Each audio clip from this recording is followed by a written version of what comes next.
Olá, meus queridos, um grande prazer mais uma vez estar aqui com vocês para poder considerar, raciocinar, refletir mais um pouquinho. E nós vamos falar um pouquinho aqui nesse vídeo e já vamos direto ao ponto. Quero agradecer a todos por tudo, pelo apoio. Perdão. Nós vamos aqui refletir um pouco mais a respeito do ensinamento da geração que não passará, a geração de 1914, conforme tem sido ensinado na Torre de Vigia ao longo do tempo. Quem é mais antigo lá, ou quem já viveu na organização por muitos anos, deve se lembrar das alterações doutrinárias no entendimento a respeito dessa questão. Então nós vamos falar sobre isso. Que período de tempo a Sociedade Torre de Vigia disse que levaria ao fim? A organização Torre de Vigia é conhecida como uma organização profética, né? Desde a sua fundação em 1870 para cá, diversas profecias foram feitas a respeito do fim, do tempo do fim. Predisse o fim para 1914, 1918, 20, ressurreição dos patriarcas de 1925, fim, grande tribulação em 1941, meados da Segunda Guerra Mundial, início do reinado milenar de Jesus em 1975, fim da geração que não passará, e Armagedon 1984, 94, o ano 2000, enfim. Mas, para marcar esse período e a aproximação desse período, eles focaram a atenção num aspecto que se chama a geração que não passará.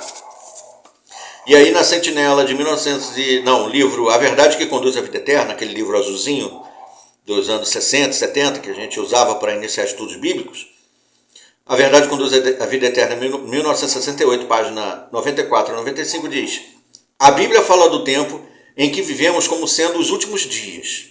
Hoje em dia eles estão na moda de falar, estamos nos últimos dos últimos dias, ou o tempo do fim. Os fatos mostram que se trata de um período limitado com um princípio definido e um fim definido. Começou em 1914.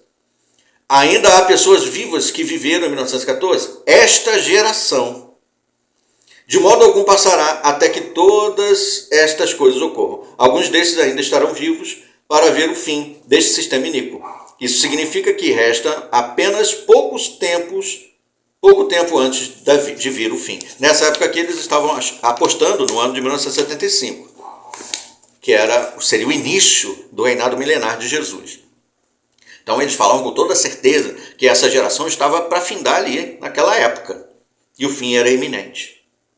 Óbvio que não aconteceu isso.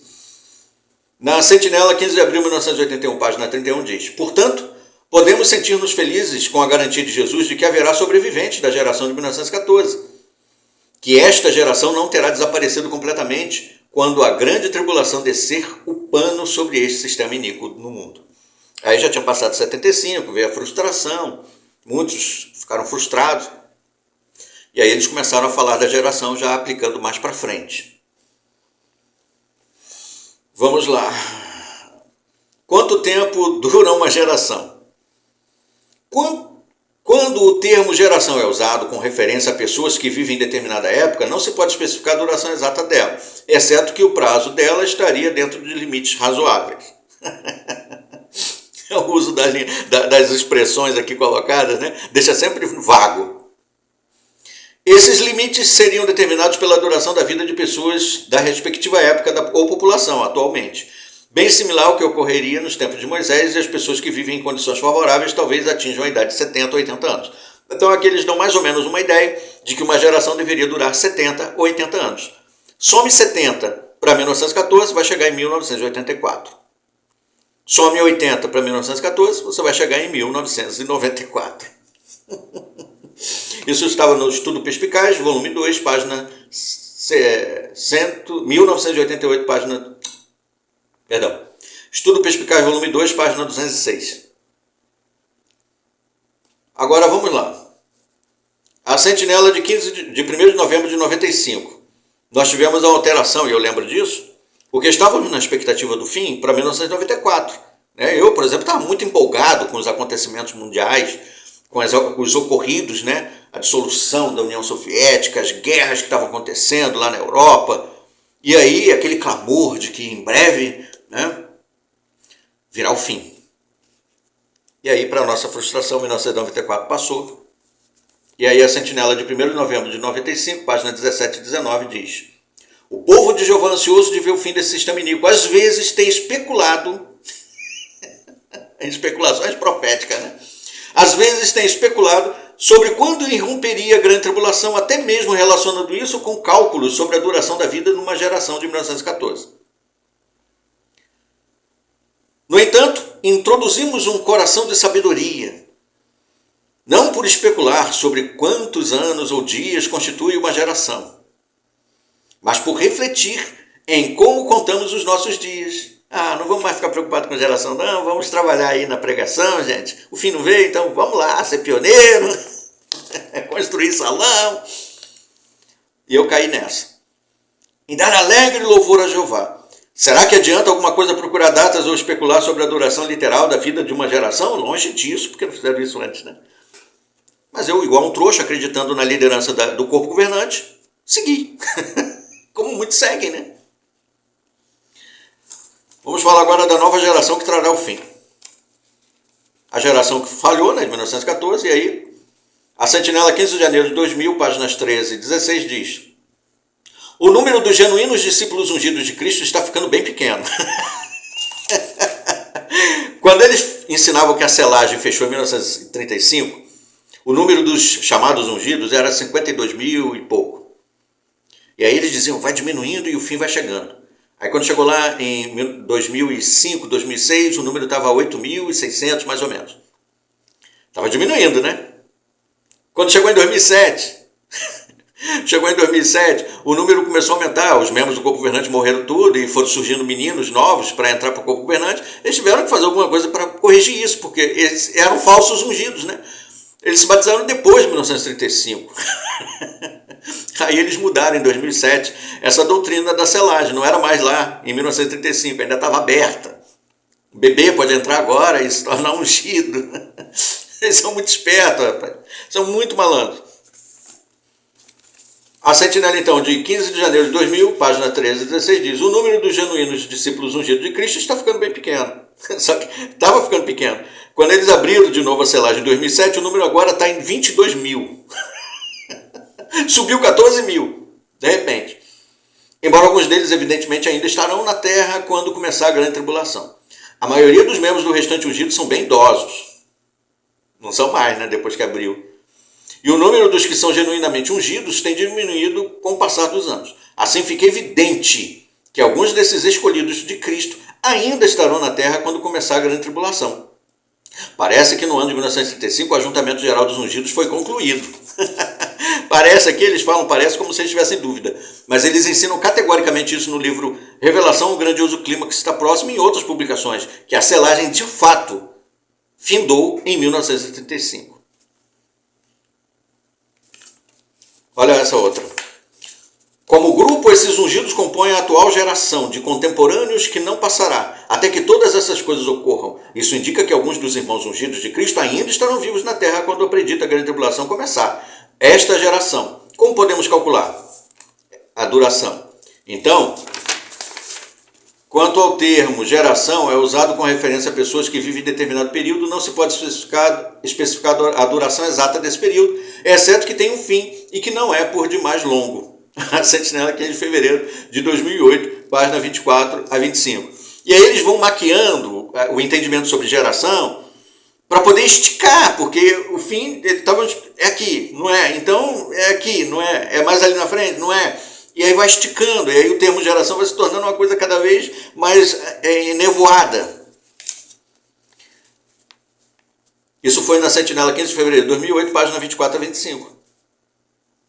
Tudo isso aqui, então, sobre a geração, que depois teve aquela explicação ridícula feita por um membro do corpo governante, o David Splane, que ele pega lá um quadro, né, de retroprojetor, ele pega lá um quadro e começa, desenha um gráfico, aí usa o quarto presidente da Sociedade Torre de Vigia, o Frederick Franz, que foi um dos que mais viveu, morreu com 102 anos, se eu não me engano, e usa ele como exemplo de uma geração sobreposta. O Frederick Franz foi batizado, nasceu em 1800 alguma coisa, 1890 e tal. E aí ele atravessou 1914. Então ele fazia parte daquela geração. Mas outros que foram contemporâneos do Frederick Franz Não viveram lá em 1914, mas viveram na época com ele, foram contemporâneos. Então a geração continua depois dele. Quer ver um jeito fácil de entender o assunto da geração? Veja o caso do irmão Fred W. France. Ele é o FWF no quadro. Como já dissemos, o irmão France nasceu em 1893 e foi batizado em novembro de 1913. Sendo um dos ungidos do Senhor, em 1914 ele viu o sinal e entendeu seu significado. O irmão France viveu bastante. Ele terminou sua carreira terrestre aos 99 anos, em 1992. Vocês conhecem muitos que eram dos ungidos em 1914 e que viveram mais que o irmão France? Pode ser que tenha alguns, mas não muitos.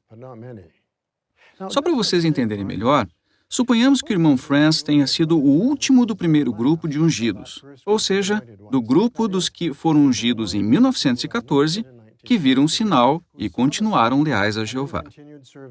Veja, não estamos dizendo que o irmão France foi o último, não sabemos disso, mas só para entendermos melhor, vamos supor isso. Para ser parte desta geração, a pessoa teria de ter sido ungida antes de 1992, porque ela teria de ter sido contemporânea de alguns do primeiro grupo. Novamente, não estamos dizendo que o irmão France foi o último desse grupo. Estamos usando isso apenas como suposição, como ponto de referência. Qualquer pessoa ungida depois de 1992 seria parte dos ungidos, mas não seria parte desta geração.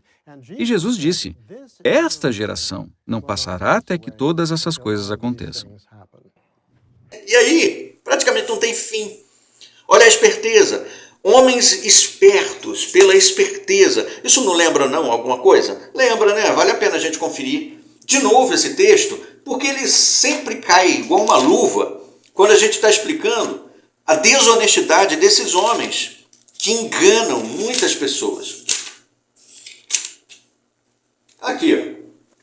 2 de Pedro 2:2. No entanto, houve também falsos profetas entre o povo, assim como haverá falsos instrutores entre vós. Esses mesmos introduzirão quietamente seitas destrutivas.